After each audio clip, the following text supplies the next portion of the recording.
Hi, everyone. Welcome to Unchained, your no-hype resource for all things crypto.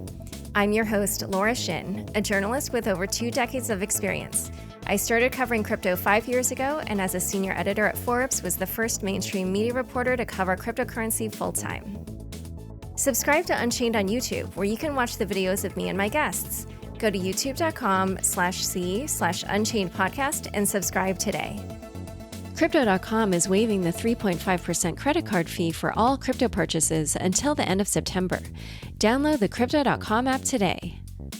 This is the third installment in the Why Bitcoin Now series, which takes a closer look at Bitcoin in the context of larger macroeconomic forces, such as the pandemic and geopolitical moves happening in crypto. The topic of today's episode is the history of digital currency.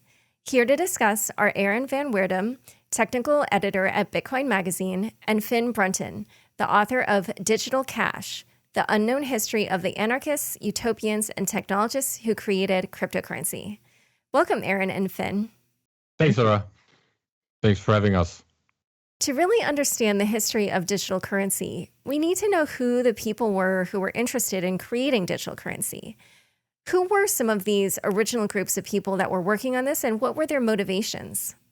It's a really interesting community. And I think one of the challenges for us now, seeing how Bitcoin has evolved and is evolving, is to be able to look back and understand the diversity of motivations that sort of originally brought them to this. Because everyone, I think, who was working in computer science or early network computing in the 1960s and 70s, they already knew that online transactions were going to be a thing. People were already thinking about in depth what it meant to buy and sell online, what it would mean to have a receipt or sign your name to something or exchange tokens of value.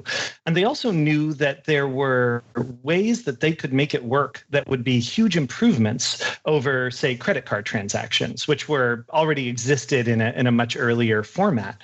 So when we look back at people like, just to put out a few names, David Chaum, who was one of the sort of great early pioneers of digital cash, Timothy C. May, cypherpunk and sort of anarcho-capitalist / crypto anarchist, Hal Finney, who has obviously become very famous retrospectively for his role in the development of Bitcoin. We see a mix of people who are all trying to figure out how to solve the problem of exchanging digital tokens over what would become the internet in a way that would allow them to create not just commerce, but the kinds of commerce that they wanted to see in the world. And I think that maybe kind of brings us to some of their motivations. Some of them were looking for ways that they could exchange existing territorial currencies, but do so anonymously and securely online, the same way that you would pay for something with physical cash. And by territorial, do you mean fiat currencies? Oh, yes. Yeah. I mean, basically currencies, minted and issued by the country you happen to be in. So yeah, finding a way to sort of exchange dollars just as you would by withdrawing dollars in cash and paying with them. And I wanted to use that territorial distinction because there were others who had similar interests in the technology, but with the goal of producing tokens that were native to the network, right? That were like sort of particular to transnational computer networks and would sort of draw their characteristics from that new context. So I think we can go through a bunch of these different characters and their different kinds of interests and goals, but I think it's really useful for us to start with that premise that everybody knew that this was coming. And the question was, in what form does it come? What are your goals? What are your visions for the world that you want the money to carry out? I think there were sort of two main drives. I think that sort of led to this development. And I think one half, this is really exemplified by, for example, David Chaum, who was the first to start talking about this, is that if money becomes digital, that could have a very unpleasant consequence of making every transaction traceable, which means that there might be some database somewhere that's exactly details who's paying who when. And this could become like a big panopticon, right? Which is a scary idea, I think, or at least he thought, and I happen to agree with that. I think that's a very scary idea that someone would have it, because if you don't have privacy, that really affects your behavior. That even if you're not sure that someone's watching you. Like, that's the trick behind the panopticon, right? Just the idea that someone might be watching you, that's a very unfree idea, and you can't really be yourself and develop yourself. And we could get into examples where this let's say you're a homosexual in a country where the government doesn't have too fond a perception on homosexuality, then you cannot buy certain things in certain stores because you may get government agents behind you. And keep in mind, since this is digital, it's not even just today's government you need to worry about. Like, if there's a database, then it could be the government 10 years into the future that doesn't like homosexuals. And it's, so that's, this panopticon is or David Chaum at least thought this was a very scary idea. So this was really the sort of privacy angle. And then you had another motivation, which was, there's something wrong with our money. There's something wrong with fiat currency.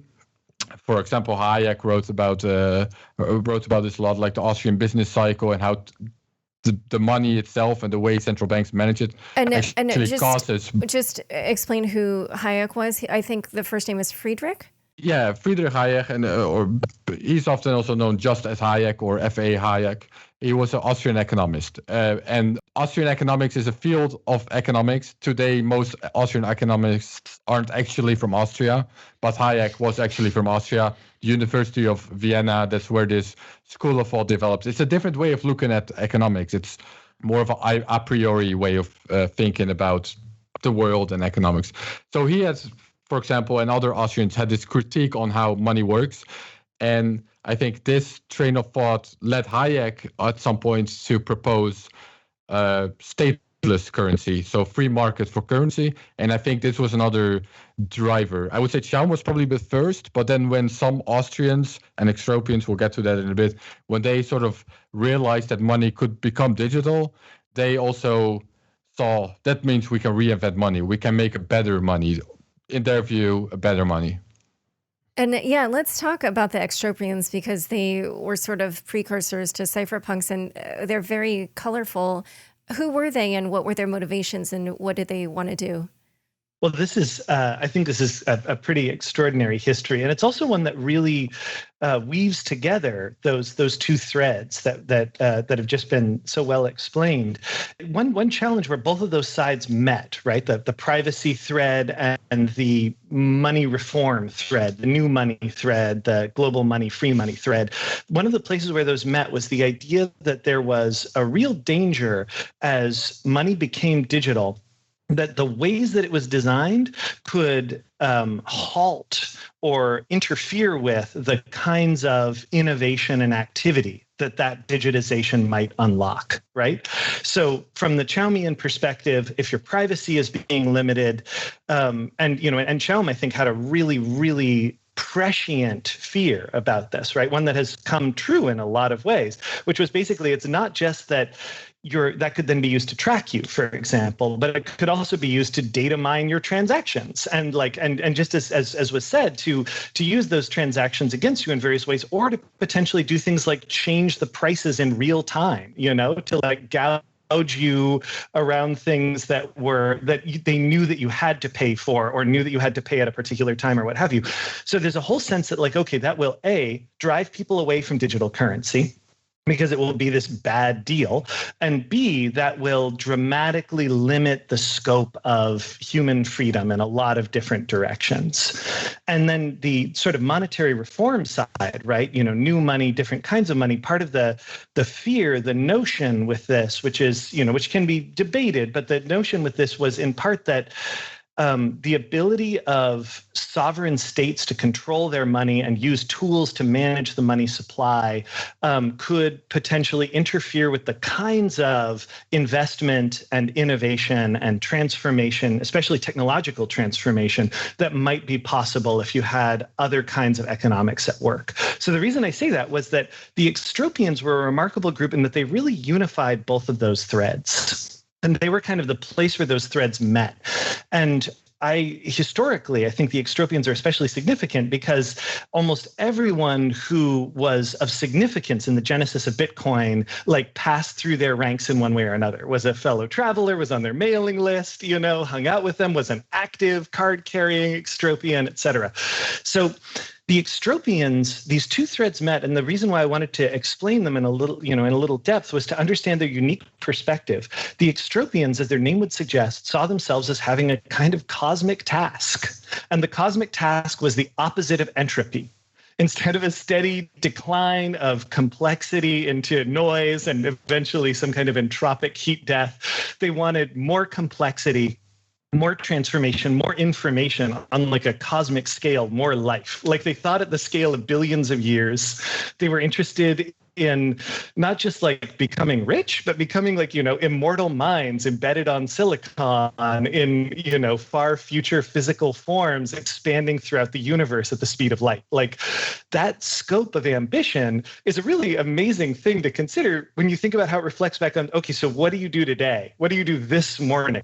And the Extropian answer was, we try to build the platforms that will fuel the innovation that will bring about things like amazing medical breakthroughs, amazing technological breakthroughs, like, seemingly science fictional technologies that could be realized now. And we will put ourselves financially in the position of being able to take advantage of those when they arrive, right? So the idea is that if you can build an economic machine that is sufficiently powerful in terms of driving innovation, of accelerating change, then maybe you could bring about the inventions that would make it possible for you to live forever and to create utopia, right? And like I say this kind of as someone who really admires the scale of this ambition, but also to emphasize that until you go back and read the Extropian documents, it's hard to realize that I'm not exaggerating at all, right? Like they really wanted to figure out what can we do that can create the greatest possible future for trillions of minds over billions of years. And the answer came back to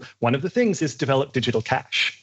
Yeah, there's this like futuristic ideas, of course, always existed. Like something like Star Trek comes to mind. But what the Extropians really was, first of all, they saw it as something that was very realistic, like that could actually be achieved with actual technology that's improving exponentially.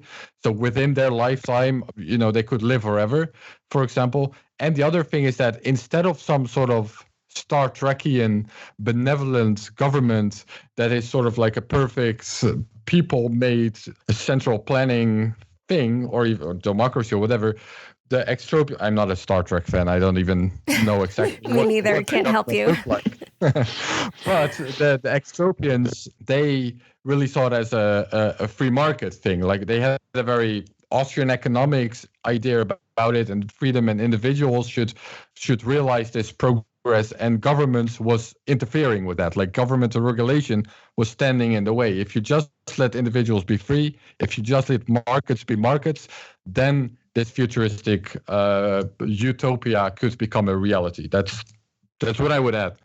Yeah, and actually that brings up a really good point, which is that one other kind of way of, I think, understanding some of the unique elements that went into digital cash as it evolved and eventually into Bitcoin was exactly that fact that they were, and part of what they inherited from their interest in Austrianism was a fundamental commitment to emergence, right? That like sort of superior things came about not through foresightful planning, but through the emergence and interaction, the emergence out of the interaction of unknown complex factors, right? So that means that they really wanted to design a kind of digital cash that had the minimal amount of oversight, essentially, that could kind of like enable things to evolve with the least amount of control, which is, in many ways, something that's very different from almost any other kind of money that has been sort of developed or administered. Yeah, and you see that ethos almost in cryptocurrency today. And by the way, so I know many people will listen to this on the podcast, but also we do record this on video. And I just can't help but notice that there's a poster behind Aaron's head that says cypherpunk future something. The future is now. Yeah, what is that? That's a print by Martin Fischer. He's an artist from Prague. He's involved with a art collective, and they founded the Parallelnipolis. I don't know if you've heard of that. Yeah, I have. It's like a collective of artists and hackers, and they got really into Bitcoin as well. And so this is part of a series on cypherpunk. Okay. I think the series is called Cypherpunk Futures now. Okay.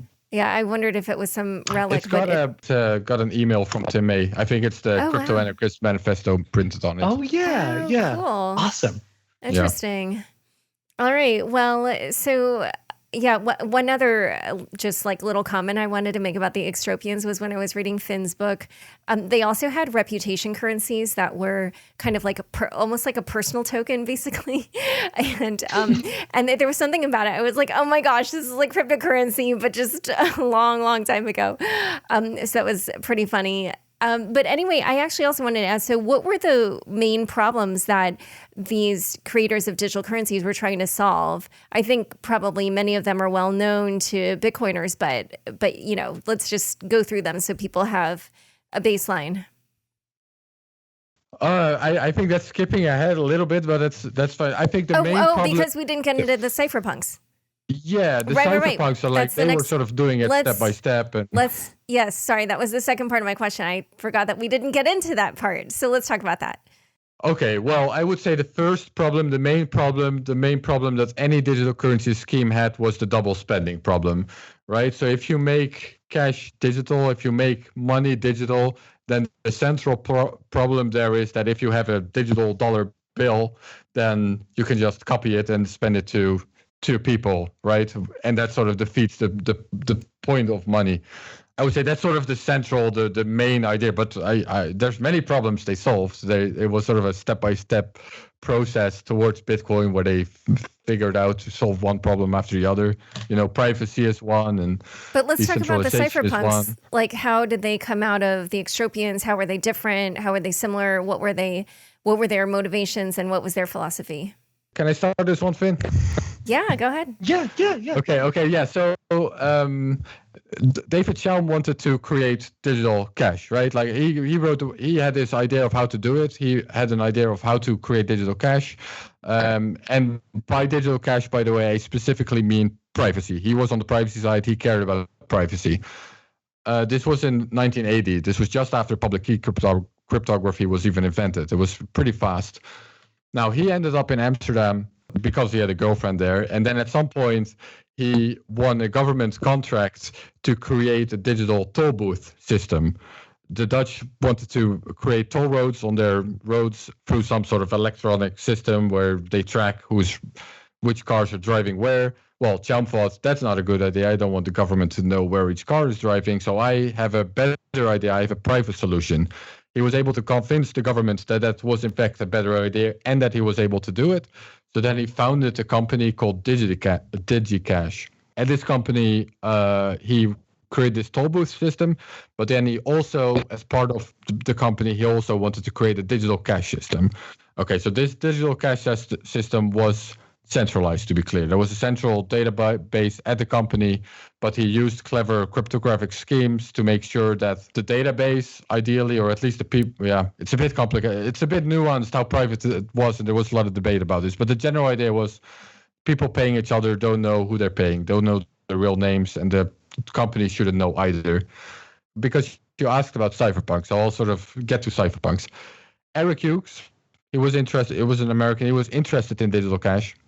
And he actually went to work at DigiCash, but he became disillusioned because some of the choices that DigiCash was making. I have to scrape my memory what his problems were with it. I don't remember.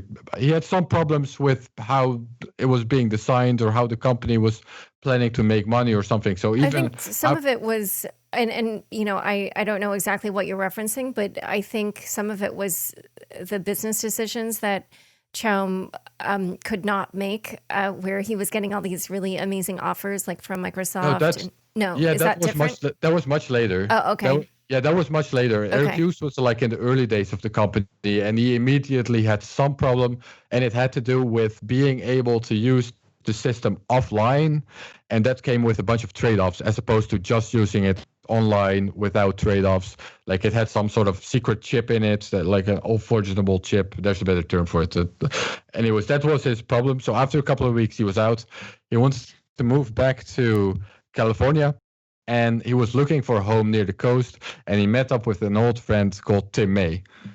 Tim May had been working at Intel, had made a lot of money, because he solved a big problem, and he had stock options. And at one point he did the math and he figured, you know what, I'm 34 years old, but I can retire. Something like that, around that age. So he retired, and he spent a year on the beach. He bought a house near the ocean, and he spent a year on the beach reading books. And he was reading a lot of cyberpunk books. So, and also economics and these kinds of things, but also cyberpunk. And cyberpunk is sort of this vision of the future where the internet had some sort of parallel role in society. That was usually one of the themes of cyberpunk books. He got into contact with sorry, this is becoming a long story. Temei had another friend who was starting a company that was about selling information. The internet was brand new. This was like late 80s, early 90s, late 80s, I think still, when this happened. His friend was thinking of starting a company about selling information. And then Temei realized, wait, if you can sell information anonymously, that could completely change the world. Because if you can sell data anonymously, that means you can sell secret, like government employees can sell secret data. Corporation, if you're working at a big company, you can sort of anonymously sell the secrets of that corporation, and completely, in his mind, it was a revolutionary concept that you could anonymously sell information online. In order to do that, you needed something to sell it with anonymously, so you needed digital cash. Okay. Eric Hughes and Temei met up, and they started talking about this kind of stuff. And Temei went further in his mind. Like, he started to think about, if this is possible and if we have digital cash, the potential is complete disruption of government. Like, it could realize an anarchic vision of the future where people don't pay taxes. There's no such things as government secrets, all of that. So it was a very anarchist vision.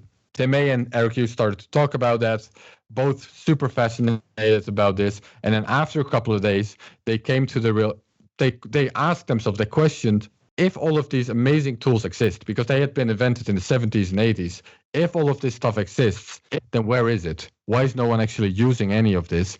And that's where they came to the idea, that's where they got the idea to found the cypherpunks, which was a group in California. At first, they met physically. They met physically at Eric Hughes' house. I think there wasn't even furniture there then, so they were sitting on the floor. They were discussing these ideas, and they made the plan to actually use these tools and make it a reality. Allow people to discuss, converse online anonymously, anonymous cash, anonymous information markets, all of this. So that was sort of the cypherpunk ethos, is all of these tools exist. Let's make them a reality. That's what they agreed to do. Yeah, Finn, what do you want to add? Yeah, no, I would love to add in. I think that's a fantastic account of like the whole kind of trajectory of this history. And I think also, like, in that account, you can sort of see the different problems that are coming up, that they're sort of going to make up the manifest of stuff that digital cash needs to be able to do, and how they're trying to address those problems, right? Like, so it's not going to be like a credit card where like you verify your identity, and then like a ledger is debited somewhere to switch it over to someone else's identity, and all these transaction records are being produced. Instead, it's going to be like a token. It's got to be a token, but that means a token has to be uncopyable, right? Like, I have to be able to transmit it to you without us being able to, trivially duplicate it. It has to give away nothing about our transaction. But there's another, like, all the kind of problems that we can see in like the bullet point list at the beginning of the Nakamoto white paper about Bitcoin, right? Like all the issues that Bitcoin addresses. But then there's another sort of bigger problem, even in some ways, which is threading through the story of the cypherpunks, which is what you would use this currency for. And I don't mean that in just a kind of trivial, like, what could you buy with it way, but like one of the ways that you make a currency not just valuable, but something that is in use, something that is, as they say in the currency business, passing current, like something that people actually transact, is you have to make it something that can provide access to value and to potentially sustainable value over time, right? Like you have to assume that when you put money into this, the value of that money is going to be stored in some way. If it diminishes, it's diminishing on some kind of known schedule. So this was one of the problems that they faced. Like one of the ways that May put it, which I think really captures the problem, is that he challenged people on the mailing list. He said, we've built anonymous email systems. And those are technically challenging, but they're socially easy because everyone gets what anonymous email is. But when I say that we need to make a digital coin, what is that digital coin? And when I say, here, I'm giving you 10 digital coins, what makes that something that someone else is going to use, that they're going to like make a part of their lives, that they're going to start essentially having more and more of a personal stake in, which is what will really help to get that currency over the line into actual circulation. And the answer to that, and I think this is a place where you can also see some of the challenges that these currencies were going to face. The answer to that May presented was that we're going to start by making it a way that you can access kinds of things, kinds of value that you can't get any other way. Right? Like he had a fantastic section in this long manifesto that he wrote where he lays out all of the different communities that are going to drive the adoption of digital cash and related anonymizing technologies.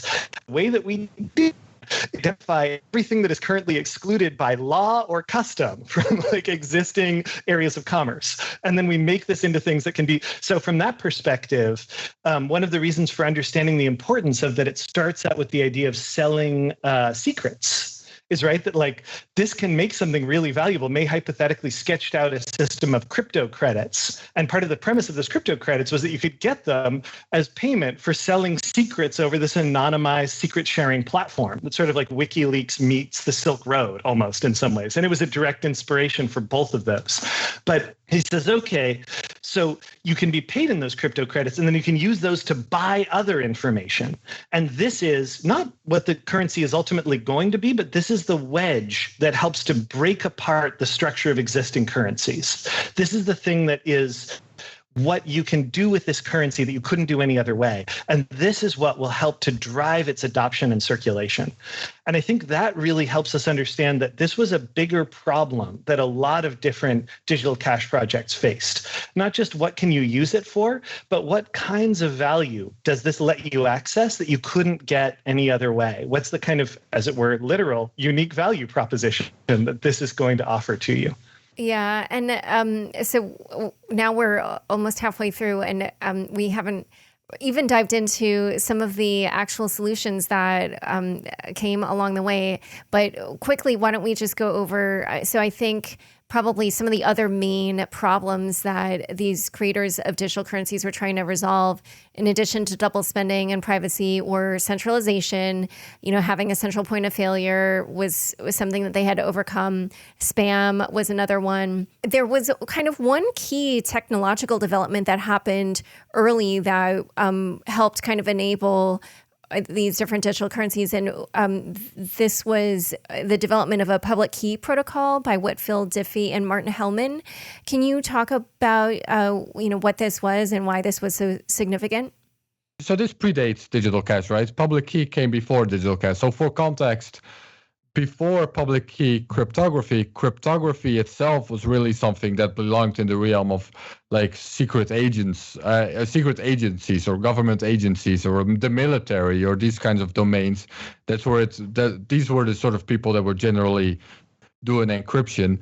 And one of the major challenges they always had was that in prior encryption schemes, it was always the case that the decryption key was the same as the encryption key. So that's called symmetric encryption.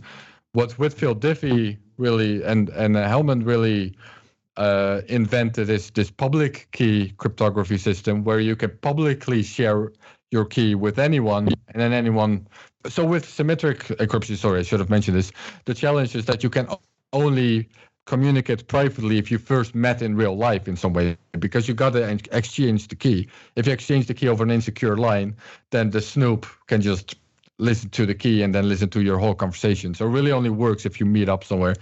Now, an added benefit, so public key cryptography allows anyone to communicate privately without having to meet first. Another added benefit was that you could sign messages. So you could, if the world knows that this is my public key, then I can sign messages with this, which is a mathematical trick, doing a mathematical equation on other data. And then I prove that the only person that could have done that is the person who has the private key that corresponds to the public key. Right. So this trick of owning or of signing information, this is used in digital cash schemes to prove ownership. So there are, you prove, at least in Bitcoin and let's see. Well, anyway, so you prove ownership over a specific coin by signing away ownership. I forgot your question, but does that answer it? Yeah. Well, just to understand, what it was that they developed and why that was crucial to the development of Bitcoin. All right, so in a moment, we're going to talk about the early forms of digital currency, such as eCash and hashcash and B-Money and bitgold, etc. But first, a quick word from the sponsors who make this show possible. How much in fees are you paying for your crypto purchases? Crypto.com is waiving the 3.5% credit card fee for all crypto purchases, which means you can buy crypto with a 0% fee. Apart from your crypto purchases, you can also get a great deal on food and grocery shopping too. Get up to 10% back on Uber Eats, McDonald's, Domino's Pizza, Walmart, and many more when you pay with your MCO Visa card. No card? On the Crypto.com app, buy gift cards and get up to 20% back from merchants like Whole Foods, Safeway, Burger King, Papa John's, and Domino's. Download the Crypto.com app today and enjoy these offers till the end of September.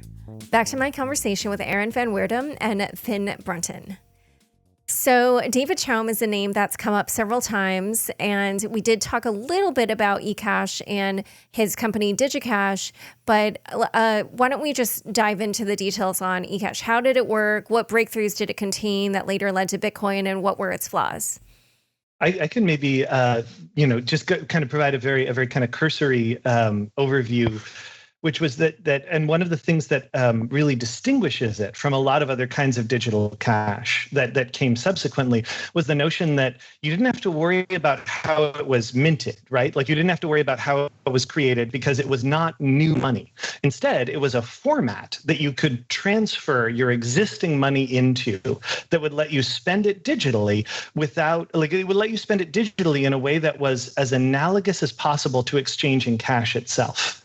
So the notion was, in very, very simple terms, that when you withdrew eCash, it would take the form of just like withdrawing money from an ATM. And you might even do it as an ATM into a payment card, but it would not be like you were handling, a debit card or a credit card where you swipe it and it checks in with the central ledger and then it transfers the money if you can prove your right to transfer it.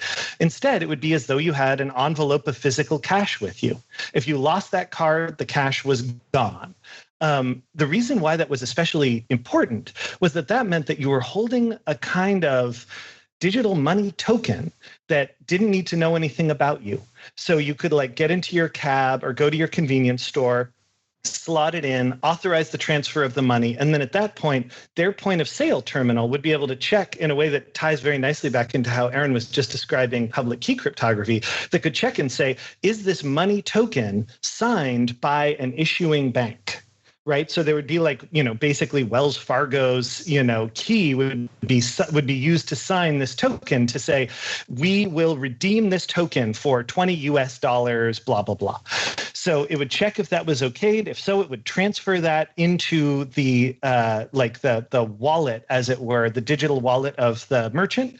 And then the merchant could bring that in and deposit it. And it would be just as if they're taking in that zip bag from, a retail store filled with cash. So a couple of reasons why that sort of layout is really important for understanding how different something like Bitcoin is. The first is that they didn't need to build any kind of technical minting mechanism to limit the production of money, because that was a central bank issue. All this is a format. The second thing is that it anonymizes you, but it doesn't anonymize the merchant. And that was part of the promise that Chaum made, right? That the person who deposits this digital cash is going to have to deposit it into some named bank account if they want to redeem it for money that they can spend. That means that it's money that makes the customer anonymous, but would still be very difficult to use for purposes like money laundering, bribery, blah, blah, blah, blah, blah.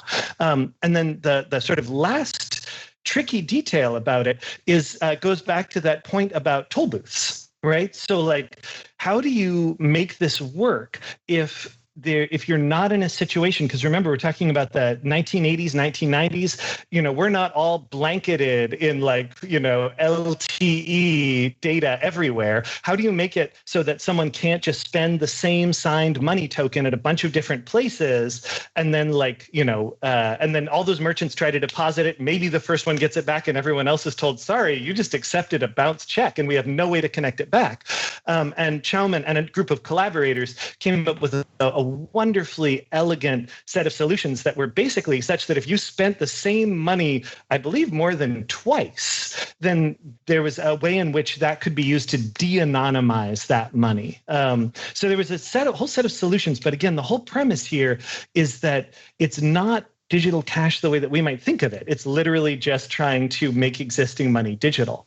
So this might be a really nice way to kind of segue into something like hashcash, which is a way to try to think about how can we produce money that is not about translating central bank money digitally, but instead about making natively digital money. Yeah, before we get into hashcash, let's talk a little bit more about eCash and DigiCash. So DigiCash was the company and it was using this eCash system. And, it was generating quite a bit of buzz and getting a lot of multinational companies interested in using it. So what happened with it? Well, Laura, that depends on who you ask.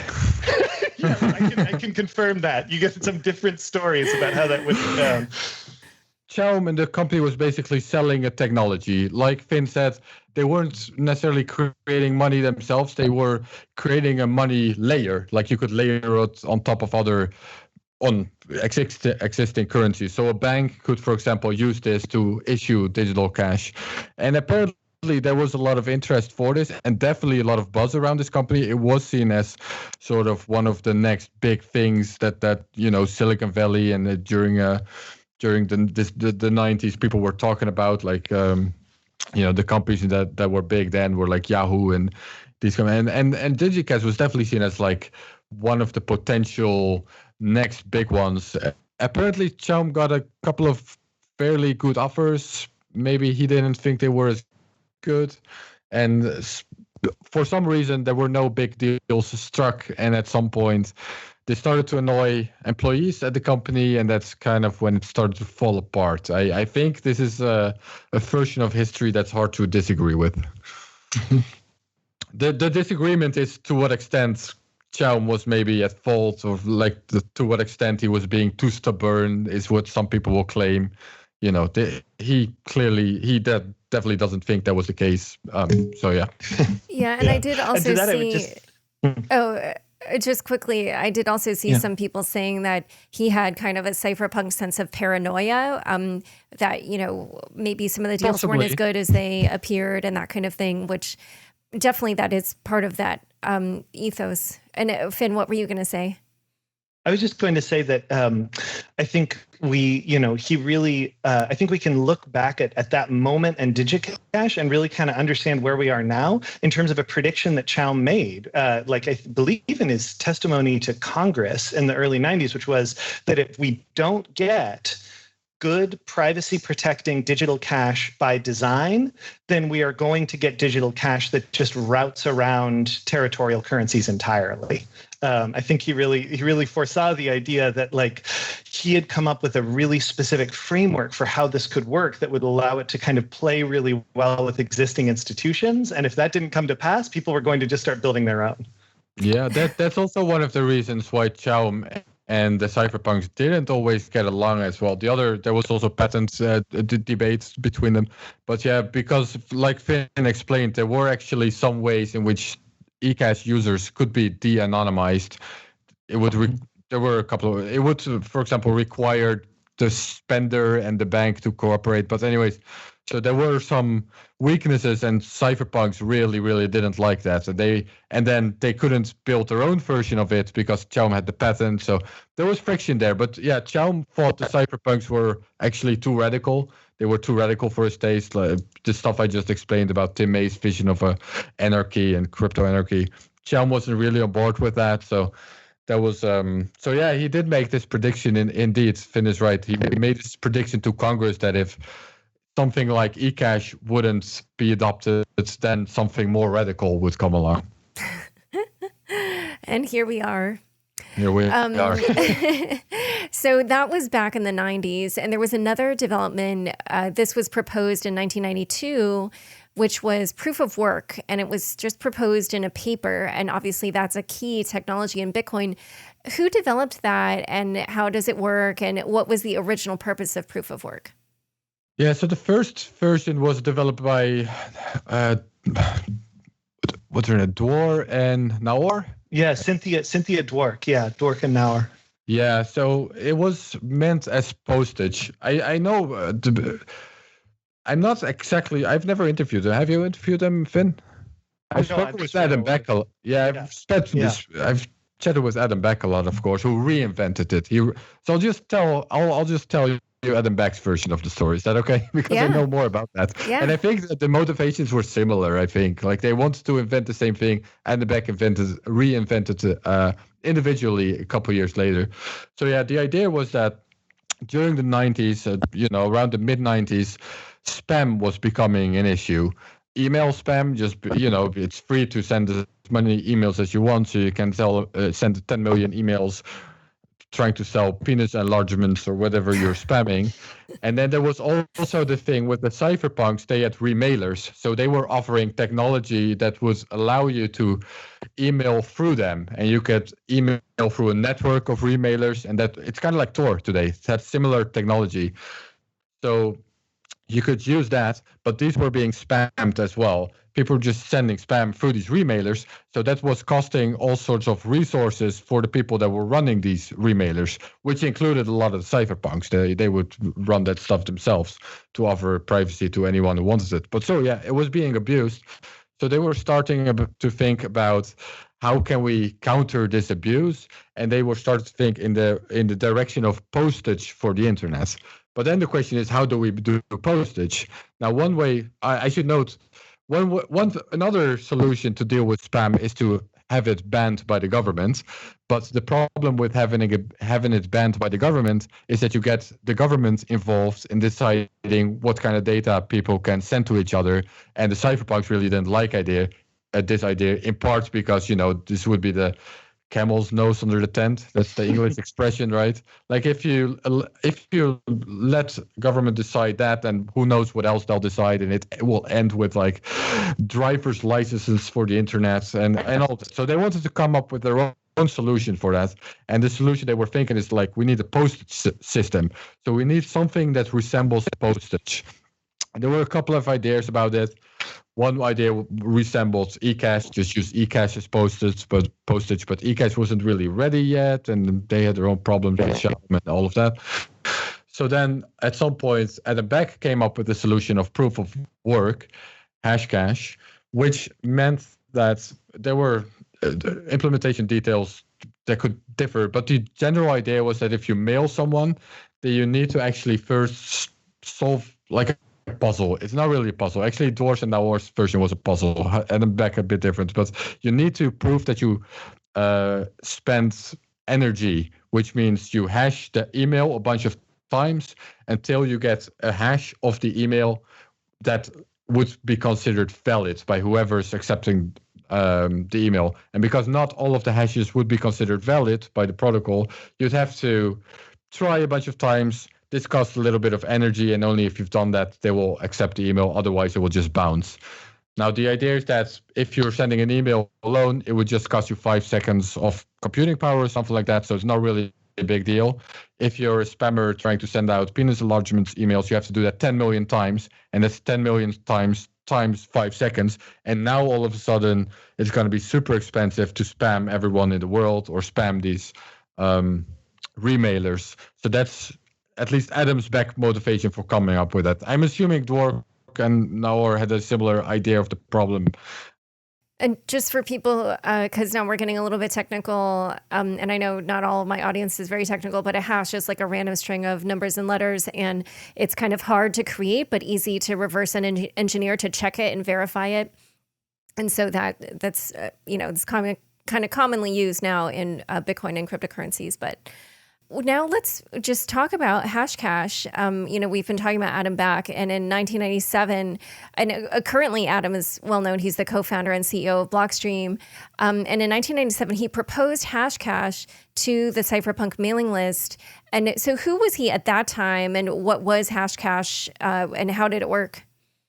I think it's been very well explained, kind of the goal. And I think one crucial thing to understand about how Adam was proposing it was that it begins, like, in many ways, part of what he's worked out is a technology with a lot of different potential applications that people can start kind of, feeling out what it's going to be like. And he writes this kind of series of papers and proposals and emails, which are pretty fascinating because you can actually watch the idea evolve, right? Where it starts as thinking, as thinking of it as like some kind of postage system. And one particular aspect of that to understand is that hashcash would be unique, right? Like each, I believe the exact way that this worked involved the notion, right? Because a hash is this sort of string of data, and you can set particular parameters around like how unlikely you want that version to be, so that you can essentially escalate the amount of work that it takes. But nonetheless, it's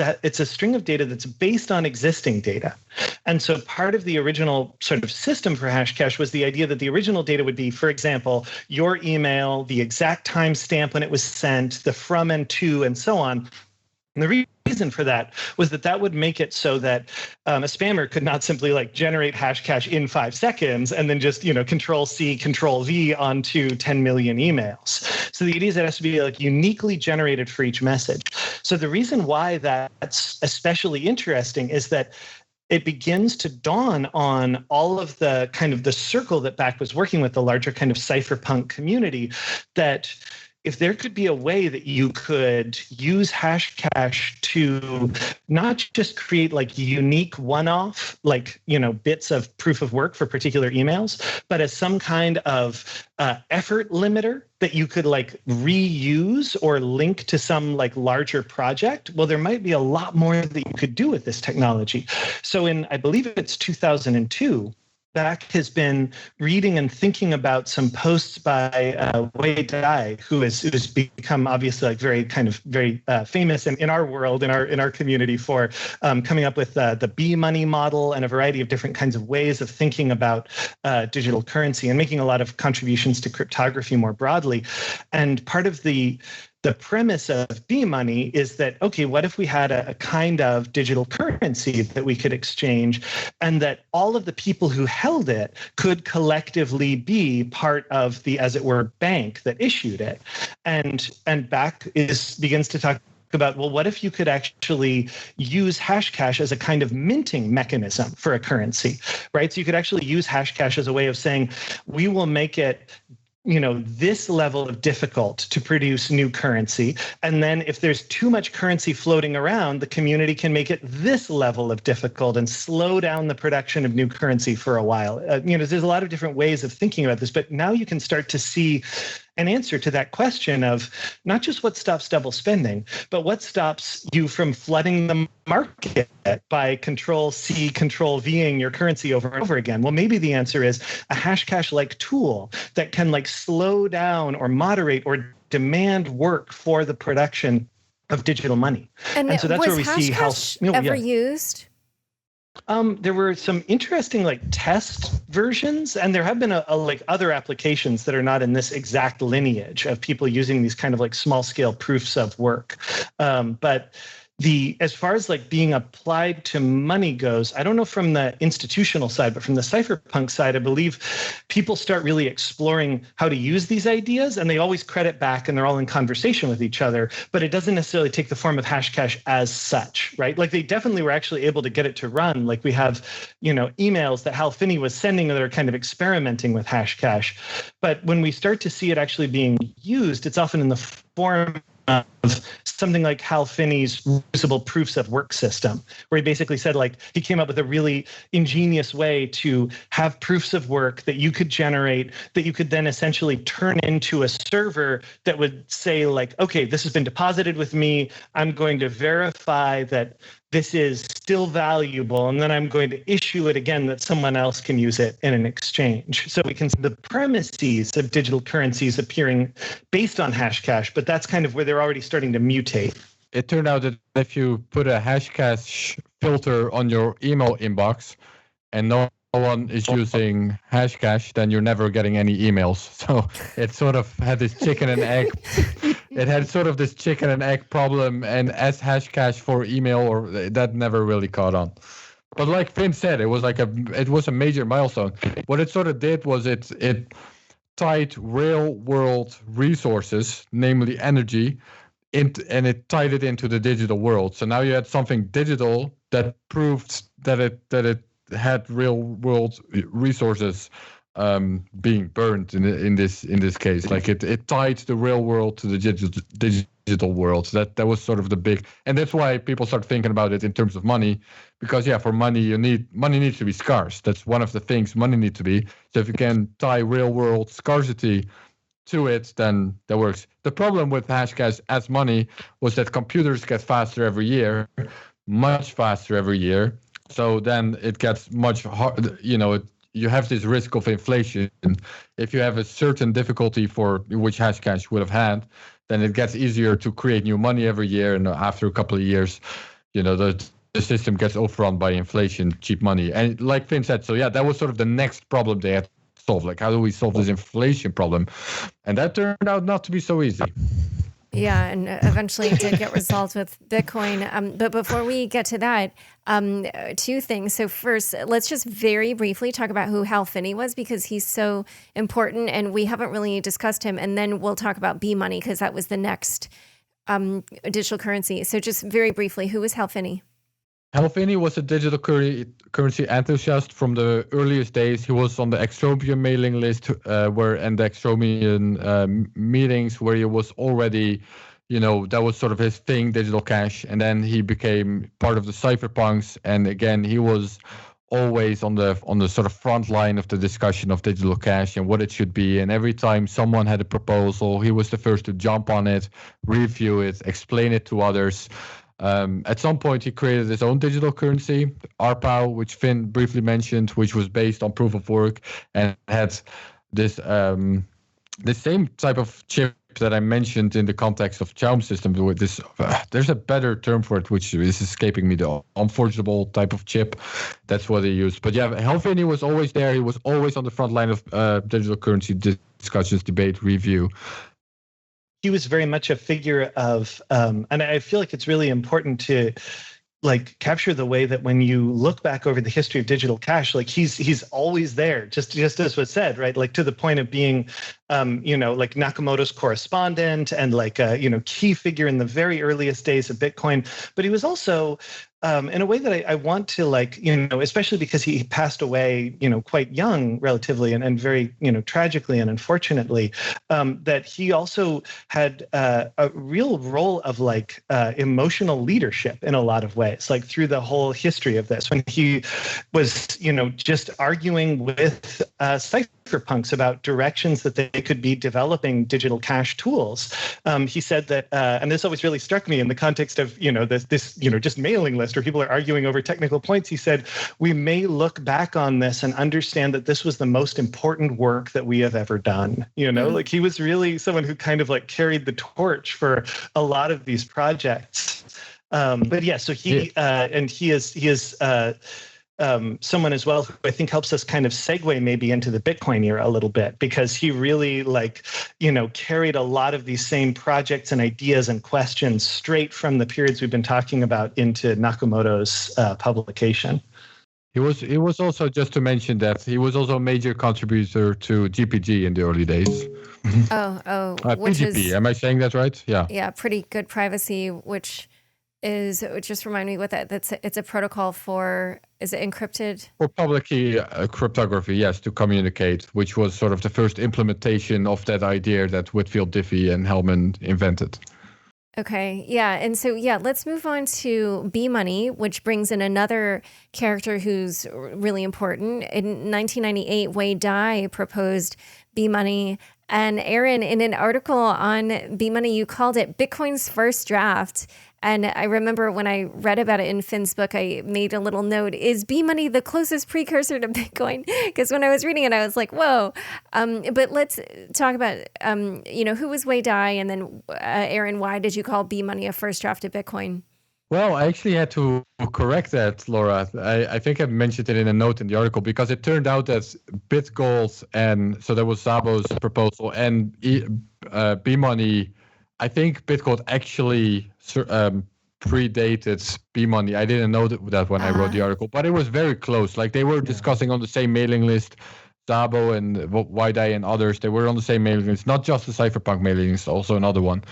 So it's, they're contemporaries. That's the word, right? It was the same time. But yeah, B-Money, what's interesting about B-Money, several things are interesting about B-Money. But one of the things that is interesting about B-Money, and Finn mentioned this, I think, is this idea that the ledger of ownership of the currency itself, in Chaum's case, at DigiCash, this was centralized. And this meant, actually, they had a play money version of eCash as well, and people start to value this. And they actually, it was called cyberbucks, and people actually had this play money, but they started to value it, so it was sort of working as money.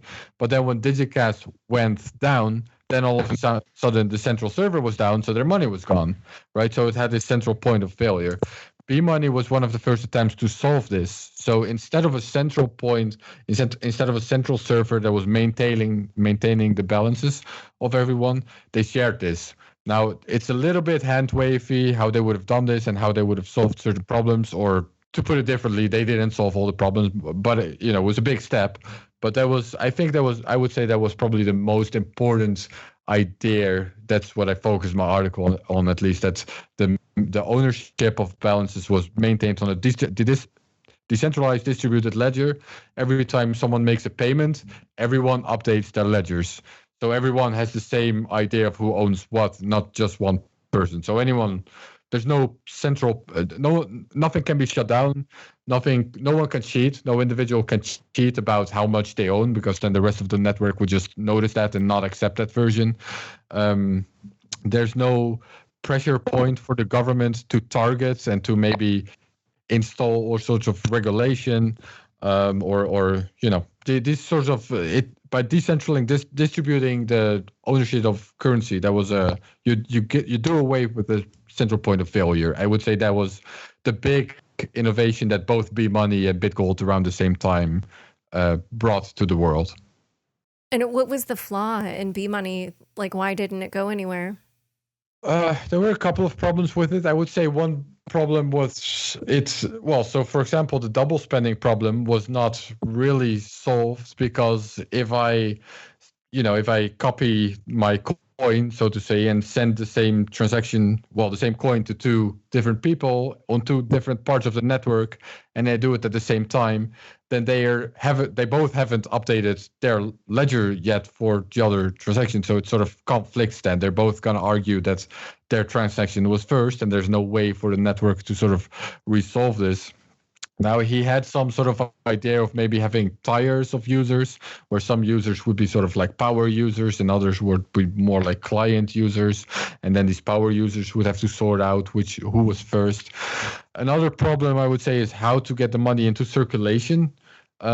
He had some ideas about it. He had some idea about, either these power users could figure out how much new currency was needed, and based on that, adjust the proof of work difficulty, like Finn just mentioned. There were some other sort of rough ideas, but that's how I would describe him. They were rough ideas. He was almost. It wasn't a final design of a system that could have been implemented. It was a great innovation in that it was a good idea, but it wasn't quite. The details were still a little bit murky and hand wavy. I would say. And one thing that was interesting was what you described with the power users. they would kind of obtain that position by putting down a deposit, which could be slashed. And so it's essentially a proof of stake system, or what we would recognize as that today. And I found that pretty fascinating. And there was another difference, which is that B-Money had a different monetary policy from Bitcoin. What was its monetary policy? Yeah, so Vaide's main idea was that there would be a basket of goods in the same way that we have a basket of goods now, and central banks use this to sort of manage inflation. So there would be a basket of goods, and I have to think about this. It's been a while since I wrote that article. Every time someone hashes a new thing, it should be worth that basket of goods. So it's a long time. Well, the main thing is he wanted it to be a stable currency. He did not believe in. Yeah, that's for sure. That was the goal. It was very much like, it was a way of kind of reinventing the notional goals of a central bank for a way that like the kind of power users who are holding the currency would be able to act in its best interest as a kind of central bank, but with some really interesting kind of almost computational like ratchet mechanisms that would sort of help them have the tools to keep that value constant. But yeah, I think it's also really interesting to look back at things like this, and likewise at bitgold as well, and to kind of see them as examples of things that we're really trying to think about what long-term stability would look like for a digital currency, right? Like, with all due respect to the Extropians, they were not afraid of like bubbles or, crazy runaway speculative booms, because those might be the accelerants that they would need to sort of, crank up the motor of, far future innovation. And it's really interesting to look at some of these and see the ways that people were trying to look at gold. We're speculatively talking about baskets of goods. We're looking at inflation management. We're trying to kind of think about how you would create something that would be more about stability as a store of value over time, rather than like volatility as a speculative instrument. And so bitgold, I guess, was developed by Nick Szabo around this time, but I don't think he publicly described it until 2005. And he had actually worked at DigiCash under Chaum. What else can you tell us about who Nick Szabo was at that time? And then tell us a little bit more about the characteristics of bitgold. Yeah, it was definitely an early cypherpunk as well, although he wasn't as active on the list later on. I think he was mostly active in the early days, and he really cared about privacy and these things. I would say you said he only publicly posted the idea for bitgold on his blog in like 2005, but so this was the other mailing list I mentioned. They had another mailing list, and with Waidai, for example, and apparently that's where he posted it around the same time, like 1998. Privacy-minded, very libertarian, inspired by Tim May. Tim May was sort of, the sort of crypto anarchy ideal that was a big inspiration for a lot of them. Not all of them. Some were a little bit more less radical, you could say. But for Nick Szabo was definitely into the whole crypto anarchy thing. And shall we get into bitgold? Yeah, so bitgold also used proof of work. The way bitgold did it was it started with like a candidate string. So there was a string of numbers, and then anyone could perform proof of work on top of that string. So create a hash. And like we've explained before, not all hashes are valid. So you need to prove that only certain hashes are valid, which means you've invested energy. Okay, then you get a new string. If you win a new string, that string is yours. Like it becomes your ownership. It gets tied to your public key. It's yours to have. So the string itself is like the money. The other thing is that the string becomes the new candidate string. So we started with a candidate string. It was hashed. You have a winning hash that becomes someone's money. And now the new hash is always also a candidate string. So someone else can start hashing on that string. And that's how you get like a string of hashes. So that resembles Bitcoin quite a bit, right? It's also got this string of hashes, which is the blockchain. So this was embedded in bitgold. So everyone's winning these strings. The strings is money. Now, one of the problems is like we've discussed before, computers are getting faster every year, so it gets easier to develop, to find new strings every year. Now, this becomes a problem because if I have a string that I found 5 years ago and it cost me, 5 days, and we're 5 years later, and you get a string within 5 minutes because your computer is so much faster, are they really worth the same? That's not really, that doesn't really work well. So ideally they should be equally hard to find, but that's not the case. So then he had another layer where these strings would be traded against each other, and that's how the value of the different strings would be sort of measured against each other. So newer strings would be worth less than older strings, and then there were sort of banks that would bundle these strings, and that's how you would get sort of an equal unit of account where one old string is like worth 10 new strings. So what you've got two bundles. One bundle has just one old string. One bundle has 10 new strings, and these are sort of caught up, and then you have money like this. These make for the units of count. That was bitgold's idea. And I just wanted to emphasize that one kind of thread in Szabo's work that we can also see in bitgold is, and another kind of way of thinking about the set of problems to solve was that it was also trying to find a way to remove all of the so-called trusted third parties, right? Like to remove, anyone who would be, to remove any institution or person that you would have to trust to, for example, authenticate the value of something, or to enable the transaction of something, or that you would trust in the production of the token of value, and so on. So like it's useful to think about these as a set of technologies that are all trying to slowly subtract the trusted third parties on which people normally rely in their transactions of money. Yeah, but Nick Szabo didn't really solve that problem. He tried. Yeah, no. Right. He wanted to. Yeah. He wanted to. Like, that was the goal. That was the idea with the distributed ledger.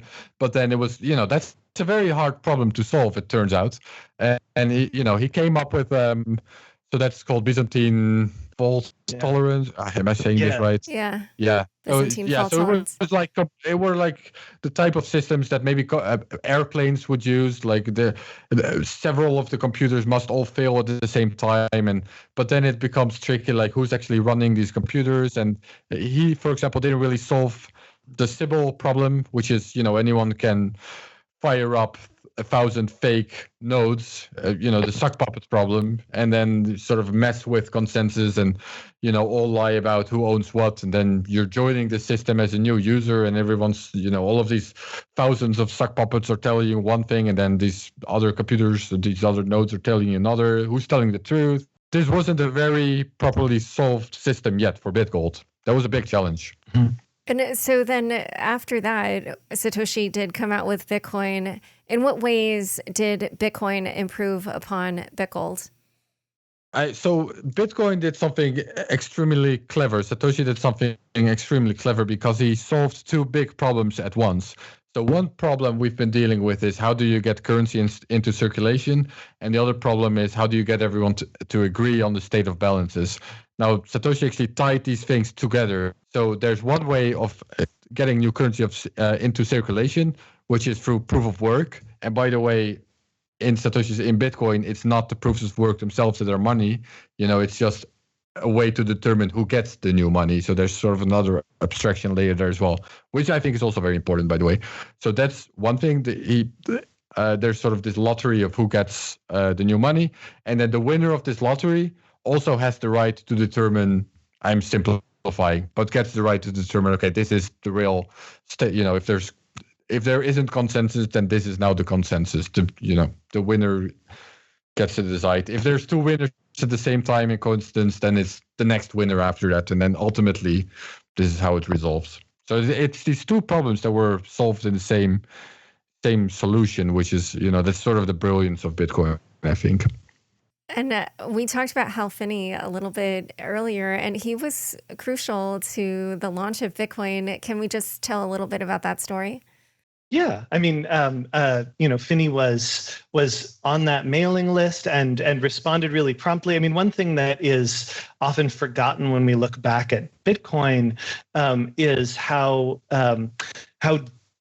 dubiously it was initially greeted at the very, very first instance. The reason being, right, the dubiousness was because a lot of the people who were on that list had many of them were people we've already talked about today, or they were sort of people in the same milieu as a lot of the people we talked about today. They'd seen digital cash projects come and go. They'd like tried them out. They'd kick the tires on them. Maybe some of them remembered the days of like ghost marks and tacky tokens and all these various sort of experiments and projects and stabs. And so there was a fair amount of, kind of early, just people who are like, well, you didn't think about this, or this is probably going to happen, or you really need to kind of map this out. And I think Finney is really important, both because he provides a bunch of concrete, technical advice and ideas about refining the project and kind of figuring out what its trajectory of improvement is going to be as it goes from white paper to working code. But Finney also was kind of one of the most important cheerleaders, the person who could say, I really think there's something here. And I think there's something that actually, like Finney was able to, both because he was really looking for something like this, but also because I think in a lot of ways he was very discerning about exactly the fact that this had in fact solved a couple of pre-existing problems that no one had ever figured out how to address, certainly not as elegantly, and had tied those solutions together into a new package, into a new way that money could be. So Finney was someone who in a lot of ways, like maybe, I don't know, I'm not sure, it can be room for disagreement about whether or not this is actually the case, but I'm really curious if Bitcoin would have become another like kind of also ran draft towards, the next version of this technology, were it not for the fact that Finney had really helped to like keep it all rolling forward. And was crucial at that to the launch. Moment.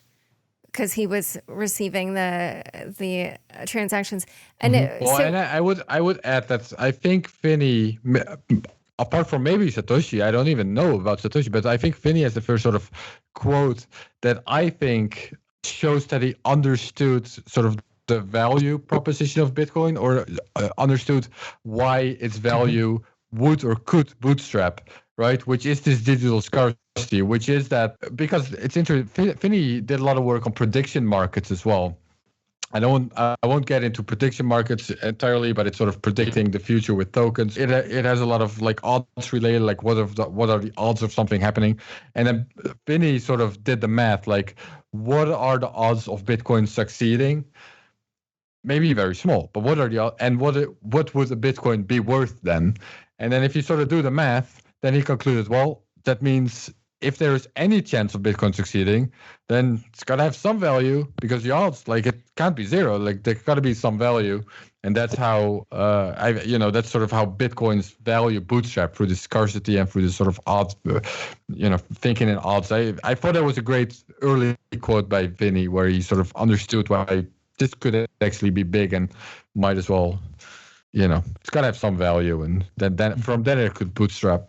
I think the quote was that he looked at the value of all the money in the world and then said, well, if the cap on Bitcoin is 21 million, then one coin will be worth $10 million if it does overtake all the value of all the money in the world.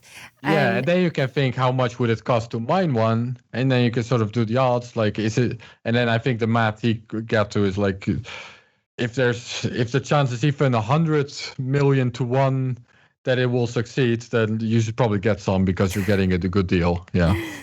And so amongst all the precursors, who did Satoshi credit the most, or which previous attempts did Satoshi rely on most heavily? I actually have an unusual answer for this, which is, right, so there's a couple of people that we haven't talked about. I mean, and this is maybe a very like dry historian's kind of interest, but one thing that fascinates me is the relative lack of overlap between academic computer science and like kind of cypherpunk computer science, or like kind of hacker digital cash development, that people would keep kind of reinventing things on both sides without necessarily knowing that the other side had done it yet. So there's a bunch of people, many of whom we've already talked about, Wei Dai, Adam Back, like people that Nakamoto was in touch with and was drawing on. But the people who get cited in the white paper are two computer scientists named Haber and Stornetta. And theirs is a really interesting story, because in a lot of ways they invented the first blockchain, but they didn't invent it for money, right? They invented it as a way of irrefutably and publicly timestamping documents.